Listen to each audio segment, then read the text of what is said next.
So it's been a little while since I've done a video blog. After the dropout of Ted Cruz, things kind of settled down a little bit.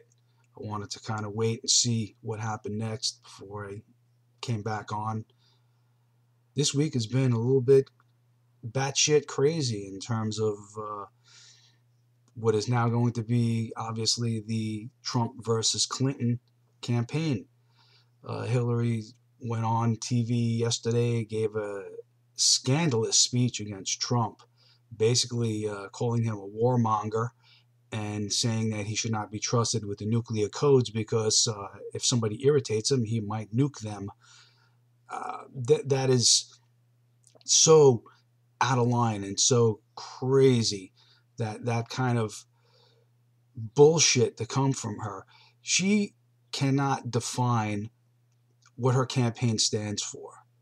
Trump has a very clearly defined campaign. Whether you like him or not, he's very clearly defined what he stands for, what he stands against, and what he's going to do when he gets elected. Hillary hasn't defined herself in any way other than, I'm Hillary, vote for me, and you must be a misogynist if you won't. That's pretty much the gist of what she's all about right now. She's a race baiter. She kowtows to minorities for votes.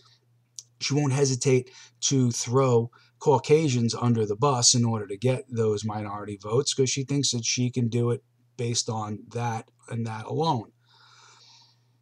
The truth of the matter is that Donald Trump is not even close to being a warmonger. Some people might get that misconception, but if you've paid attention to anything he's said the past few months, he clearly stated on many occasions that we get too deeply involved in foreign affairs and wind up doing the fighting for other countries that should be doing their own fighting. What he has been advocating is that our allies have to start shouldering their own burden. They got to keep their own neighborhoods safe and secure and stop expecting us to do it for them. Donald Trump is not going to get us into a war day one after he gets elected. I do think he's going to go after ISIS because that's something that should have been done. I mean, ISIS never should have happened in the first place. ISIS is a result of the total, complete, and utter failure of the Obama administration, with Hillary Clinton having been his Secretary of State for his first term. Libya was completely destabilized. It was a completely stable country. Yes, Gaddafi was not a nice guy, but it's not our job to topple dictators around the world because we don't like them. It's our job to keep the American people safe, to look after our own national security, and to have the backs of our allies. Gaddafi had become a lapdog. He was cooperating with us. He dismantled his WMD programs. He turned over all of his weapons program materials. We verified that he was no longer a threat. He was sharing intelligence on Al-Qaeda with us, basically helping us in the war on terror. Now, there's an example of what we would actually want from an enemy nation: to change their ways, to become moderate, to start warming up to having relations with the United States, to renounce terrorism, to dismantle their weapons of mass destruction, and to start sharing intelligence on terrorist organizations with us. He did everything we wanted him to do, and we repaid him by supporting violent jihadist rebels in his country to topple him and to turn his country into one of the biggest shitholes since Lebanon in the 1970s. I mean, Libya is so fucked it may never come back. And this was done on Obama's watch under Hillary's direction as Secretary of State. Benghazi was a total unmitigated disaster, and it was negligent of the highest order. And Hillary wants to tell us that Donald Trump doesn't have the temperament to be president of the United States after what she did or actually didn't do in Benghazi. People died on her watch. She's famous for that campaign ad when she was running against Barack Obama in 2008 that said, "Who do you want answering the phone when that call comes in at 3 o'clock in the morning?" Well, it happened. The call came in at 3 o'clock in the morning and she didn't get out of bed. She let people die. She didn't send help. She didn't beef up security when it was requested repeatedly, when she was told over and over again that the country was destabilizing and becoming dangerous to American personnel there. And she still acts like it's no big deal. Like, why are you bothering me about this? I'm Hillary. You can't question me for things like this. She really feels that she's entitled. She thinks that it's her time, it's her turn, and if you oppose her, you're a racist, you're a misogynist, you're a dirty white dude. You know, if you have any kind of opposition to her and her agenda.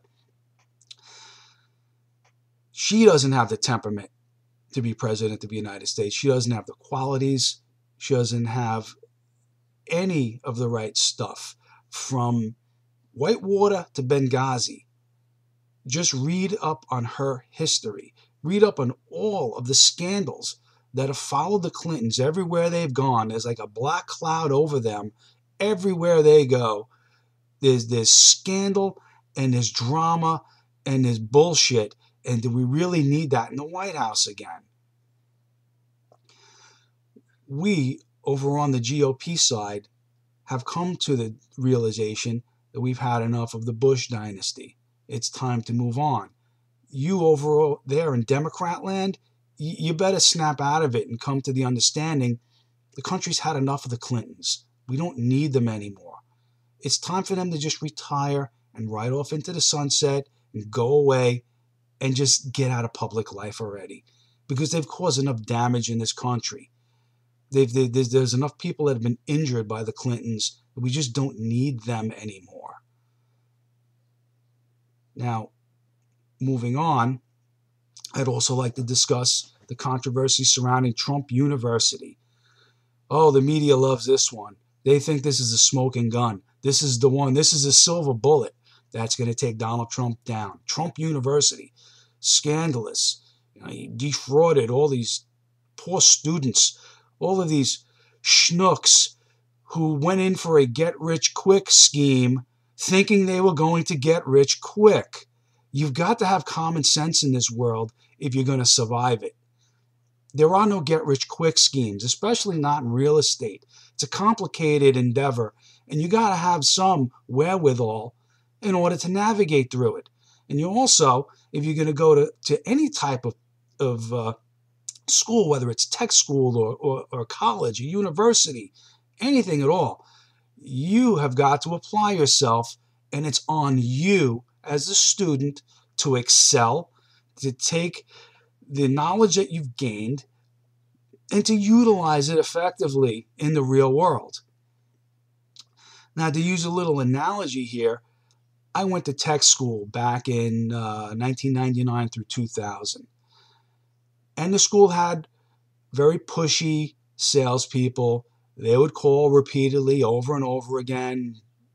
They would say anything just to get you to sign up and agree to sign away for that student loan and put yourself in debt. And they said, this is a wide open field, and 6 months after you graduate, you'll be earning six figures. And I got to tell you, I graduated in 2000, worked in IT for about 15 some odd years, never earned six figures in any job ever, not even close. But the point I want to make here is that when I went to tech school, I was in a class of about 25 people. And out of that class of 25, me and another guy were the only two who took it seriously and were actually there to learn. I studied the material, I took the certification exams, and I was determined to get a job in the IT field because I had indebted myself now for that purpose. Most of the people that I went to school with, they couldn't wait to get out of there. As soon as class would start, when is the next break? They'd come back after break. What are we having for lunch? pizza or Chinese tonight? You come back after lunch. When are we going home? Teacher, can you let us out a half hour early tonight? Excuse me, I paid thousands of dollars for that school. If you let me out a half hour early, I want you to make up the time, or I want a rebate check because I spent a lot of money to go to that school. Now, I applied myself and I got a job in IT. Granted, I didn't make six figures. I didn't become an IT manager, and I didn't hit the top of the IT field, but I did successfully change my career path because I applied myself. Now, nobody can guarantee you a living when you go to school. I don't care if it's Trump University, if it's a tech school, if it's a college, a university, anywhere in the country. Some people go to college and they get themselves in debt $150,000, $250,000. Are they guaranteed a living when they come out of college? Are you guaranteed that if you indebt yourself for $250,000 to go to one of the best colleges in the country and you come out, you can't get a fucking job because the economy sucks? You're going to blame the university because they told you this is the best college in the country and this degree would be the best thing to help you in your life on your career path? If you start down that path where you're going to start holding every single school responsible for the sales techniques that they apply to get students to sign up, because some of those students, or even most of those students, don't do well when they get out of the school, that's dangerous, because now you have to apply that to every single school that employs pushy sales techniques, which is probably every school in the country. Because every school that requires tuition to function is going to try real hard to get you to spend your money to go there. Now, granted, the Trump University was a new endeavor, and sometimes when something is brand new, it's going to hit some bumps in the road before it's all worked out. The first major issue that hit Trump University was the Attorney General of the state of New York, Eric Schneiderman, hit them with a suit a few years ago before Trump even was running for president. And he takes credit for that he targeted Trump before he ran for president. Well, let me tell you something, a little something about Eric Schneiderman, okay, and the state of New York and the way things work here in New York. Before Eric Schneiderman was the Attorney General, there was an Attorney General named Andrew Cuomo. Maybe you recognize his name. He's our governor right now. You see how that works? You're Attorney General for a few years. You prosecute a whole bunch of lawsuits. You get your name in the papers a lot. You make sure people recognize your name. You're always in the daily news on a weekly basis. And then you run for governor and you make your way into the governor's office. I guarantee you that Eric Schneiderman has plans on running for governor or senator or something else in the future. He's not going to stay Attorney General forever. This is a stepping stone job. Just like Cuomo used it to get to the governor's office, I guarantee you Eric Schneiderman is planning on bigger things. And he saw in Trump a nice prize turkey that he could spear. That head will look good on his wall, he thought. So don't be fooled by that bullshit. I'd also like to say that in terms of the state of New York and the way things operate here, we are essentially a one-party state. It is a deep blue state. This is a state where we don't really have elections. We have something that resembles an election. We go out and we vote on election day, and they'll have two candidates, one Republican, one Democrat. But really, we are appointing the Democrat. That's how we do it here in New York. Every election day, we have an election, and the Democrat gets elected. Time and time again. We have a Democrat governor. We have two Democrat senators. The majority of our congressional representatives are all Democrats. The mayor of the city of New York is a Democrat. He was a communist Democrat who actually had a really credible opponent in the last election in the city. And it was heartbreaking to see that de Blasio actually got elected. I still can't figure that one out. Hopefully they'll kick his ass out in the next election, because this guy's a fucking train wreck. But anyway, in the state of New York, we pretty much just appoint our leaders every election year. I would like to propose that we draft Donald Trump Jr. to run for governor against Cuomo in the next election. I've watched him on TV quite a few times. I think that Donald Trump Jr. is an intelligent man. I think he's an outstanding man. He stands out on his own. He's definitely not in his father's shadow.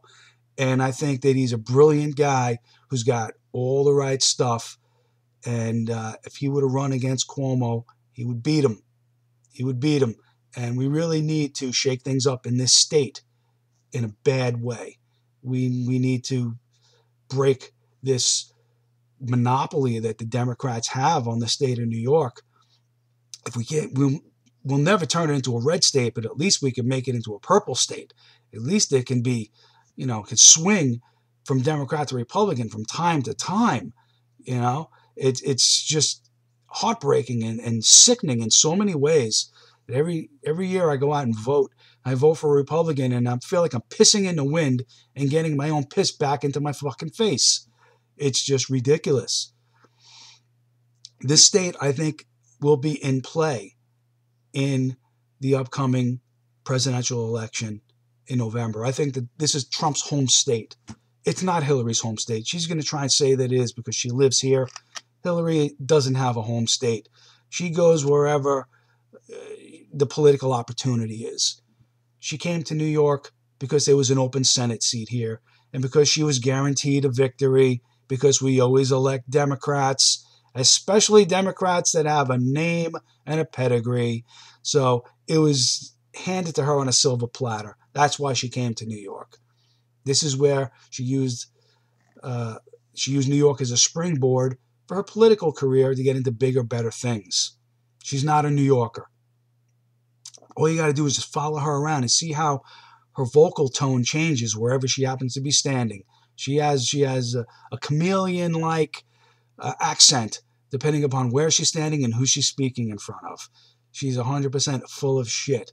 She's not a New Yorker. Donald Trump is a New Yorker. New York is his home state. He's lived here his entire life. He's run his business out of this state, even though New York is not a friendly business state. Most businesses leave New York once they get to a point that they're being taxed into oblivion, where they either have to shut down or find another place to operate. He's kept most of his businesses operated out of this state. He lives here. He's a resident of New York City. Donald Trump is going to turn New York red, at least in the presidential election. That much I know. I'm sure of it. Now, in terms of vice presidential candidates for Trump, a couple of names I've heard kicked around. It's nice to see that Rubio is finally coming around and getting on board the Trump train. He's a little bit late, but he apologized for some of the nasty comments he made about Trump during the campaign. I think he realizes that Hillary getting elected would be an absolute disaster, and we can't let that happen. I don't think that he's really the right guy to be vice president right now. I think he waited too long for his endorsement, and that's a reflection on him. I think that Newt Gingrich is the best choice to be his running mate. He is a political insider. He knows Washington better than anybody. He's battled the Clintons many times in his career. He knows them very well. And I think that he would be nothing but an asset to the Trump ticket going into November. Now, I would like to also take a few minutes to talk about one other thing, not really politically motivated, although it has become politically motivated as of today. That stupid fucking gorilla in Cincinnati. All of you idiots out there that are calling for the parents to be brought up on charges because this gorilla was shot, you're all a bunch of brain dead morons. Since when do you put the life of a beast ahead of that of a small child? Millions of babies are aborted in this country every year, and none of you cry for them. Nobody wants to see anybody prosecuted for that. But a gorilla gets shot, and oh my God, all you tree-hugging, frog-licking assholes come out of the woodwork, and you're so sad for this gorilla. I'm sorry that the gorilla was shot. It's unfortunate, but it had to happen. And it's not the parents' fault. I'm sorry. It's the zoo's fault. That enclosure should have been intrusion proof. Let me repeat that. Intrusion proof. There should have been no way for anybody, adult or child, to get into that enclosure. If there was a way to get in there, the zoo was negligent. They're at fault. They're the only ones at fault. They're the only ones to be held responsible for this. And the parents have a right to sue that zoo for negligence because they're the cause of this. They did the only thing that they could do, shooting the gorilla. It was the only thing that they could have done. What about other enclosures in that zoo? Is it easy for somebody to slip into the lion's den? A tiger's enclosure? Somebody should investigate that zoo and take a look at how safe their exhibits are. There's absolutely no reason for this shit to be happening like this. Petitions online with 300,000 signatures wanting to hold the parents responsible for the actions of their child. Well, take a look at how many shootings took place in Chicago this past month. How many people were killed on Memorial Day? Are there any petitions to hold the parents of those killers responsible for the actions of the people in Chicago who are shooting other people? I don't think so. You're all a bunch of fucking hypocrites with this stupid gorilla. Give it a rest already.